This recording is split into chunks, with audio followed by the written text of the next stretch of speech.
Literally nobody has ever asked me to do this, and no one's gonna watch it, but fuck it. I'm not doing this for the views, or because someone told me to, I'm doing this for me. Wii Party is one of my favourite games on the Wii, and I've probably put more time into it than any other Nintendo game that isn't Mario Galaxy or Smash Bros. Not every mode is one I find myself going back to, but there are some real gems in there like Role Reversal Battle Mode and my personal favourite Board Game Island. And almost all of them have one main thing in common. They have a heavy emphasis on Wii Party's massive arsenal of minigames. A lot of these are really fun times to spend between rounds, and very few of them I can actually say I dislike. Though with almost 100 minigames to choose from, it was inevitable there would be at least a few duds. So after playing this game on and off for over a decade now, I'm gonna finally rank every single minigame in Wii Party. Only the first game though, because I've never played Wii Party U. Just to further clarify, this includes all 79 of the 4-player, 1v3, 1v1 and pair minigames. None of the stuff in puzzle mode or anything like that. Google tells me there's 80, but by my count and the wiki's count I only see 79. If I've missed one, then let me know in the comments and I'll correct it in the description or something. Also, this is all based on my own experiences with each of them, typically playing with 2 other human players and 1 bot. The difficulty of which depends on who the other 2 human players are, so I have experience with all 5 difficulty settings. I also don't have a capture card, so I'll credit and link all the sources for footage I used in the description. Alright, with that out of the way, let's start the list off. It feels borderline impossible to get anywhere in this one. You and your partner have to be in complete perfect sync to move at all, and that's assuming your controller doesn't just decide you aren't getting to go anywhere. This is already awful with 2 human players, but God help you if you're stuck with a bot. At least getting taken out at the start all the time means it's over quickly. This might just have the most unresponsive controls in this entire game. Dull gameplay, boring visuals, cursor controls, the one is very unlikely to lose unless they have actual issues with their eyesight or their finger accidentally skips a button. This is pretty much everything I don't like in a minigame rolled into one. I was fully prepared to put this one in last place, but at least this one feels like it works as intended unlike the bottom 2. I have never liked this one. I don't find the gameplay that exciting, and it feels like the horse slows down at the end no matter how you time the whips. This is the one minigame that every single group I play this game with actively avoids whenever it's an option near the end of Board Game Island. Not quite as unbalanced as Flying Fruits, but this is still one where it feels like the one has to be actively fucking up to not win. Usually it isn't as bad against a bot though, even on the hardest difficulty I see them throwing the game almost every time. I'm not as big of a fan of the cursor games generally, and this one adds to that by adding in that you have to twist your Wii remote to the side, which doesn't feel super responsive sometimes. I also prefer to play against master CPUs whenever I end up playing on my own, and I swear it is rigged to where they cannot lose on this one.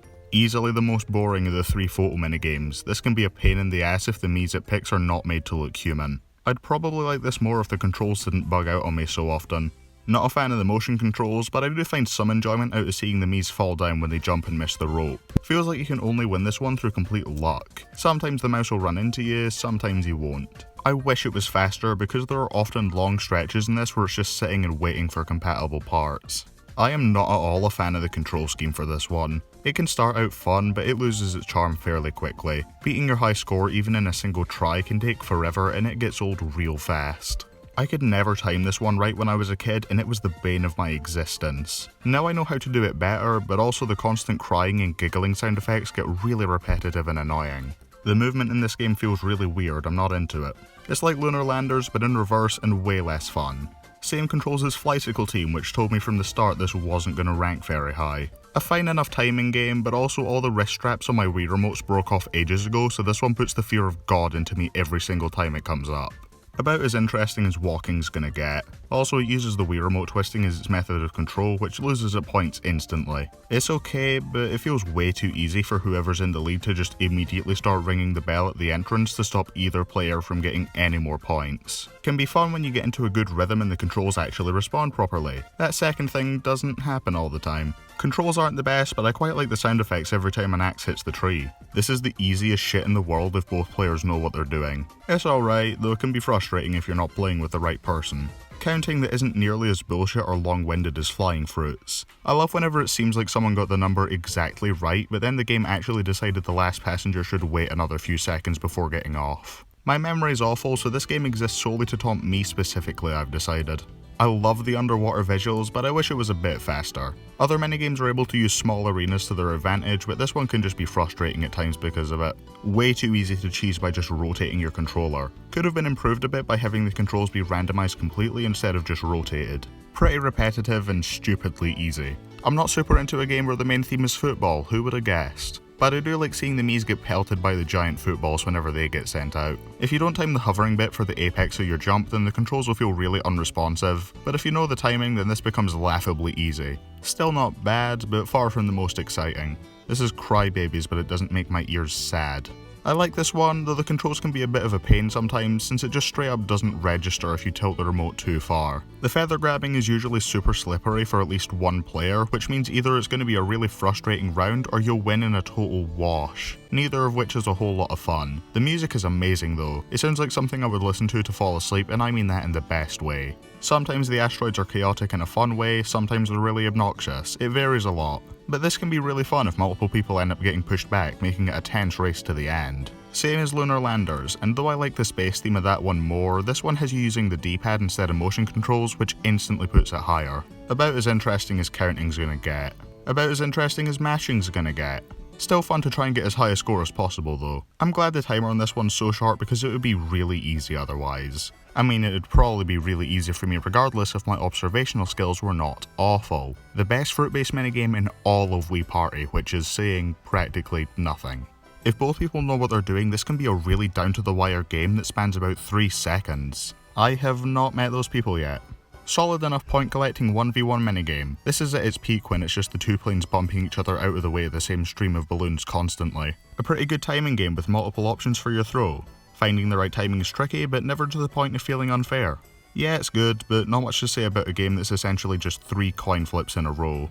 Another luck-based minigame. It can go on for way longer than Dicey Descent, but at least there are more options here. The difference isn't by much though, at the end of the day it's still just another guessing game. I didn't expect to rank all of them so close together, but there we go. Speaking of which, there's less to it gameplay-wise than the other luck-based minigames, but this one doesn't last nearly as long, and there's no possibility for ties. Also, I love how last place drops to the ground as if losing this minigame has just ruined their fucking life. There's no time limit or a sense of urgency, but I like this one on account of what happens when you pick a wrong door. It has some good slapstick and a lot of charm. It's just funny. Solid game, but it's pretty easy. I like building up speed on the big drops. For some reason this one doesn't have music. I get that the other photo games didn't either, but this one doesn't require nearly as much concentration, so I don't get why. The game's still fun, but not one I have anything to say about. Popping these balloons is like popping bubble wrap. It's quite satisfying. Enough to make up for it being another cursor game. This is friendly face-off but not annoying. It's a cursor game which I rarely look forward to, but this one has a nice simple aesthetic with some relaxing music. I like it. What if we had Mario Kart Wii, but not as good? I like this one quite a bit, but the controls are definitely a bit too slippery for me. I appreciate that the route is randomized each time, so you have to pay attention to the map and oncoming blockades. You can't just memorize one path. Fun balancing act. The obstacles like the wind and cyclists add to the challenge, but not in a way that ever feels unfair or obnoxious. The addition of a third can is appreciated, otherwise there would be no challenge to this outside of the sometimes wonky cursor controls. I like multitasking between keeping my own can high up enough, and also shooting someone else's can too high for them to reach. Having someone sacrifice themselves on the rocking horses is actually the smartest play in the game. That way the Seeker has to split their 5 guesses between 7 spots instead of 6. If you don't, then yeah, the Seeker's able to pick all but one of the other spots, meaning this isn't the most balanced 1v3 minigame out there. But it isn't Lumberwacks or Flying Fruit, so we could be doing much worse. Sometimes the controls can be slightly unresponsive, but this is otherwise a quick yet really intense time. I love that when you get the onion, the Miis cry as they cut it.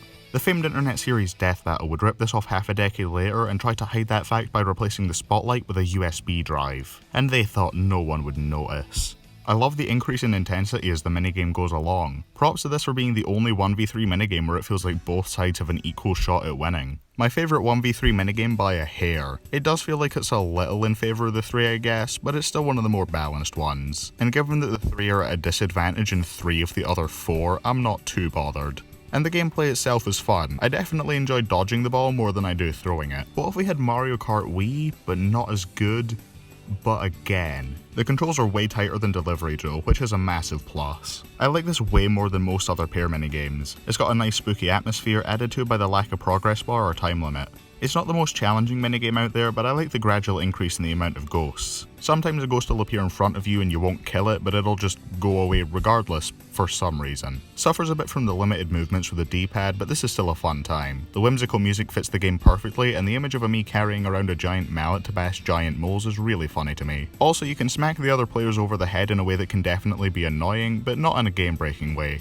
A great 1v1 minigame that can be decided by who reacts the quickest on top of who can shake the remote the fastest. I always like trying to psych out the other player to disqualify theirself. Same as Flag Foot Race, but there being more people makes it more exciting, I guess. Really well paced. It gets progressively more difficult as it goes along, but never to the point where it feels like total bullshit. The music is great as well. Fun mix of luck and memory. Usually those are things I'm awful at, but I think it works here. Test your quick thinking and reflexes with what's my favourite minigame to use the cursor. A pair game that isn't obnoxious or painfully easy. It requires the most communication of any of the pair minigames, and it's fun to try and beat each randomly generated level as quickly as possible. It's fantastic. Banana Blockade has the trickier puzzles, but the pressure added to colour coordination by the timer is enough to push it ever so slightly higher for me.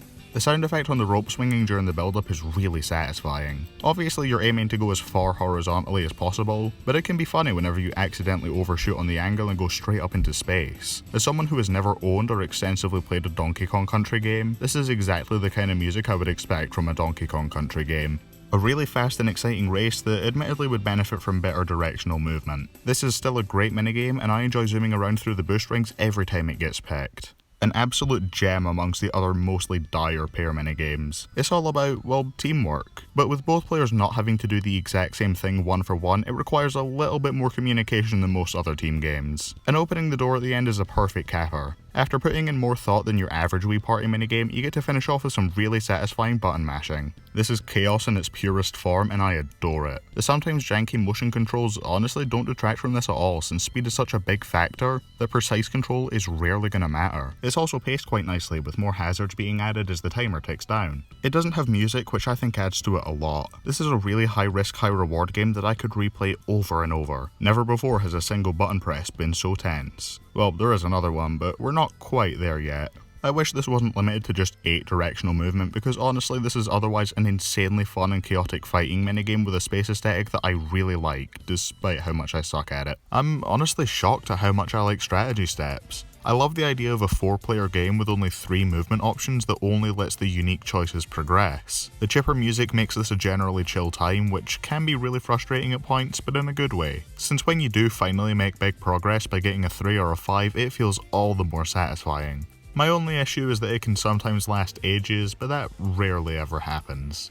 Like Barrel Daredevil, but you don't know when your window to press the button's gonna come. The complete silence also fits this game perfectly. It gives it a much better feeling of pure laser focus. Zombie Tag is amazing. The game of cat and mouse between the slow zombies and the faster living players is made all the more exciting by a really small graveyard arena. You can be faster than the zombies, but when it becomes a 1v1v6 at the end, it can result in some amazingly chaotic endings. And the players who've already lost still get to play and can try and screw over whoever they want. Good stuff. I love how Tropical Punch can be either a really concise 3-second game where everyone gets bodied instantly, or run up to the time limit. And in those longer games, the small size of the stage gives it a really claustrophobic feel, juxtaposed to the really relaxing visuals and cheerful music. Back Attack is my favourite minigame, and it's not even close. There have been times I've had family over and played exclusively Back Attack with them for hours on end. It's that fun. The varying stage layouts, the randomly spawning speed boost, the reliance on thinking ahead to outmaneuver the other players, it's all fantastic. With every other minigame, even the better ones like Tropical Punch and Zombie Tag, sometimes I just won't be in the right mood for them.